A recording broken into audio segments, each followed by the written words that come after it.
Za kraljevačku publiku do 11. juna rezervisan je nov bioskopski repertoar. Termin od 19 časova rezervisan je za avanturistički film Lilo i Stitch.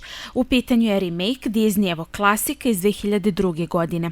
Lilo i Stitch je smešna i dirljiva priča o usamljenoj devojčici sa Havaja i odbeglom vanzemaljcu koji je stvoren da bude sila uništenja i koji njenoj narušenoj porodici pomaže da se popravi. Njih dvoje se upuštaju u pustolovinu sa vanzemaljcima tokom koje shvataju značaj porodice i prijatelja. Termin od 21 predviđen je za jednu dobru akciju i triler, film Balerina. Radnja filma Balerina baca novo svetlo na kultnu sagu poznatog John Wicka. U središtu priče nalazi se mlada žena koja nakon porodične tragedije kreće u nemilosrdnu potragu za pravdom i osvetom. Uvučena u mračni svet, tajnih zavera i opasnih intriga, ona se pretvara u veštog ubicu.